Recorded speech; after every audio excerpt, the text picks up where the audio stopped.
നമസ്തേ സുഭാഷിതം. ആശായേ ദാസസ്തേ ദാസാഃ സർവലോകസ്യ ആശാ യേഷാം ദാസീ തേഷാം ദാസായതേ ലോകഃ. ഇവിടെ പറയുന്നത് ആരെല്ലാമാണോ ആശയ്ക്ക് അടിമപ്പെടുന്നത്, ആഗ്രഹത്തിന് അടിമപ്പെട്ടു പോകുന്നത് ആരൊക്കെയാണോ അവരെല്ലാവരുടെയും അടിമയായി തീരുന്നു എന്നാണ്.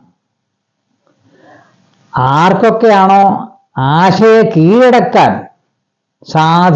കഴിയുന്നത്, ആഗ്രഹത്തെ കീഴടക്കാൻ കഴിയുന്ന ആർക്കൊക്കെയാണോ അവരുടെ മുമ്പിൽ ലോകം മുഴുവൻ അടിമകളായി തീരും എന്നാണ് ഈ സുഭാഷിതം അർത്ഥമാക്കുന്നത്. നമ്മൾ ആശയ്ക്ക് അടിമപ്പെട്ടാൽ എല്ലാവരുടെയും അടിമയായി മാറുന്നു എന്ന സാരം. നമസ്തേ.